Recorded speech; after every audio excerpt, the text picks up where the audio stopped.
महाराष्ट्राचे आराध्य दैवत छत्रपती शिवाजी महाराज, परमपूज्य डॉक्टर बाबासाहेब आंबेडकर, सावित्रीबाई फुले या उत्कर्ष पॅनलचे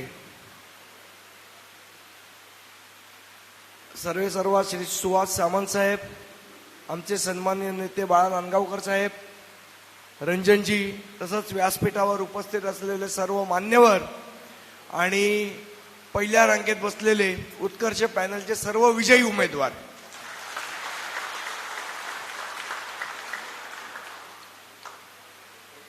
खरं तर या हा मेळावा खूप ऐतिहासिक आहे.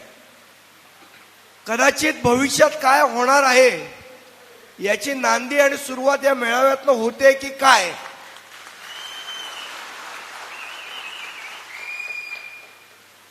अशी खात्री प्रत्येकाच्या मनात आज आहे. शंका नाही म्हणत मी, खात्री आहे प्रत्येकाच्या मनात. सुहास सामंत साहेब, खरं तर या ऐतिहासिक क्षणासाठी आपण दोघांनी चर्चा केली आणि मला असं वाटतं ती सुरुवात आता ही इकडनं होते या ऐतिहासिक गोष्टीची.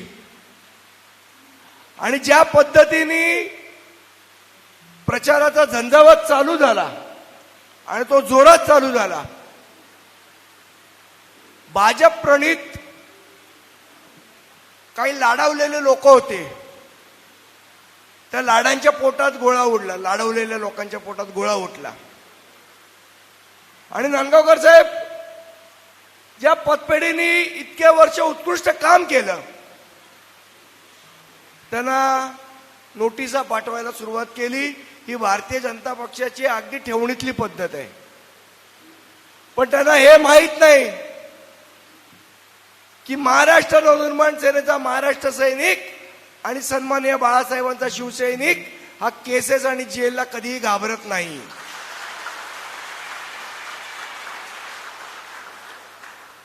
एक वेळ अस्वलाच्या अंगावर कमी केसेस असतील, त्याच्यापेक्षा जास्त केसेस आमच्या अंगावर आहेत. त्यामुळे केसेस बिसेसने आम्हाला घाबरवायचा प्रयत्न लाडावलेल्या लोकांनी तर करूच नाही. ज्या पद्धतीने प्रचार आपला चालू झाला, आमच्या अभय मालम असतील, बाकीचे सगळं पदाधिकारी असतील, यांच्याकडनं हळूहळू जसे रिपोर्ट्स यायला लागले, लोकांच्या पायाखालची, समोरच्या पायाखालची वाळू सरकायला सुरुवात झालेली आहे. आणि म्हणून वेगवेगळ्या क्लुप्त्या करण्याचं त्यांनी, इतके दिवस ज्या कर्मचाऱ्यांची आठवण होत नव्हती, ज्या कर्मचाऱ्यांना कोणी विचारत नव्हतं, अचानक त्यांना कोविड भत्ताची आठवण झाली ना.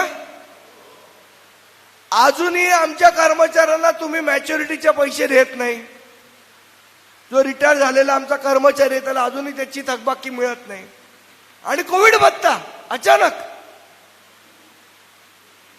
बरं, मला कळत नाही बीएसटीचे जीएम का भांग पिऊन बसलेत की काय ते खुर्चीवर.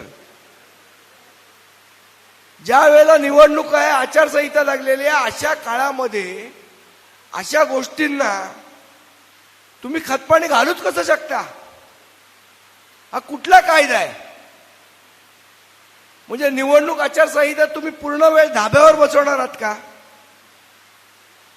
पण मला संपूर्णपणे खात्री आहे की उत्कर्ष पॅनलच्या मराठी उमेदवारांच्या पाठीमागे सगळेजण ताकदीने, सर्व कर्मचारी ताकदीने उभे राहतील. येणाऱ्या 18 तारखेला विजय हा आपलाच आहे. ही काळ्या दगडावरची पांढरी रेघ आहे, ही कोणीही पुसू शकत नाही. आणि मग दोन भाऊ एकत्र आले म्हटल्यानंतर लाड फिरायला लागले सगळीकडे. ए बाबा तुमचं पॅनल आमच्यामध्ये आणा, अरे बाबा तू आमच्यामध्ये, अरे बाबा तू आमच्यामध्ये, असं एक कडबोळं तयार करून ही निवडणूक जिंकण्याचा प्रयत्न त्यांनी चालू केला. पण त्यांना काही यश येणार नाहीये, ही 100% खात्री आहे.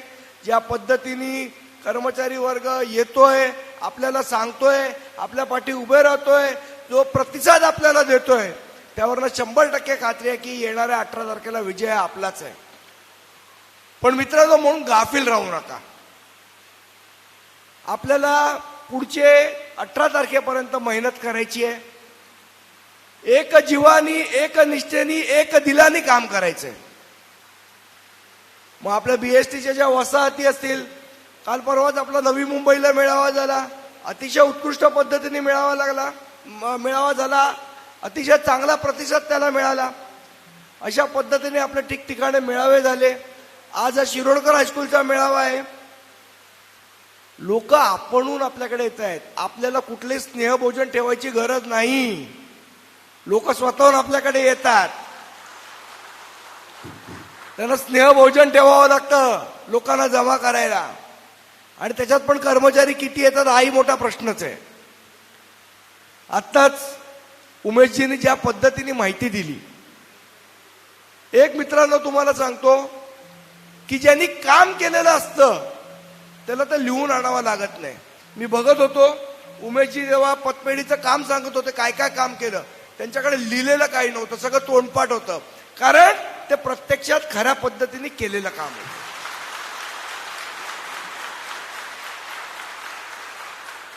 जे काम करत नाहीत त्यांना आठवावं लागतं आणि कागदावर लिहून आणावं लागतं. आणि म्हणून काही लोकांनी तर असंही सांगितलं की मग मुंबई बँकेचं कर्ज मिळवताना तुम्हाला त्रास होईल, अशाही प्रकारचे धमक्या देण्याचा प्रयत्न झाला. पण त्यांना हेही मला इशारा देऊन सांगायचंय, मुंबई बँक कोणाच्या बापाची नाही, ती आपल्या सगळ्यांची, आपण सगळ्यांनी उभी केलेली आहे. त्यामुळे त्याच्याही धमक्या तुम्ही आम्हाला देऊ नका. ही पतपेढी अतिशय चांगल्या पद्धतीने काम करते. आज बीएसटी मध्ये अनेक आर्थिक अडचणी बीएसटी प्रशासनाला आहेत. त्यावेळेला या सर्व कामगारांच्या पाठीमागे आर्थिकदृष्ट्या खंबीरपणे उभी राहणारी एक संस्था असणं गरजेचं आहे. त्या संस्थेला ताकद देणं आपलं कर्तव्य आहे. आणि म्हणून माझी आपल्या सर्वांना विनंती आहे की कुठेही गाफील न राहता आपल्या उत्कर्ष पॅनलच्या आपल्या सर्वच्या सर्व उमेदवारांना आपण प्रचंड बहुमताने विजयी करा. त्यांच्या पाठी खंबीरपणे उभे राहा. आणि आपल्याला एक आश्वासन नक्की देतो, माझ्या पक्षातर्फे देतो, माझ्या सर्व नेत्यांतर्फे देतो, सन्माननीय राजसाहेबांतर्फे देतो, कुठल्याही अडचणीच्या क्षणी कामगारांच्या पाठी आपण सगळेजण खंबीरपणे उभे राहू, या पद्धतीचे एक आश्वासन देतो. आणि माझे 2 शब्द संपवतो, कारण यापुढे अनेक मान्यवर मार्गदर्शन करणार आहेत. माझा आज दादरला आमच्या कबूतरखान्याच्या संदर्भातला एक कार्यक्रम ठेवलेला आहे. तर मी आपली रजा घेतो आणि व्यासपीठावरच्या मोठ्या नेत्यांची माफी मागतो आणि त्यांना विनंती करतो की आपण मला जायची परवानगी द्यावी. धन्यवाद. जय हिंद, जय महाराष्ट्र. एबीपी माझा, उघडा डोळे बघा नीट.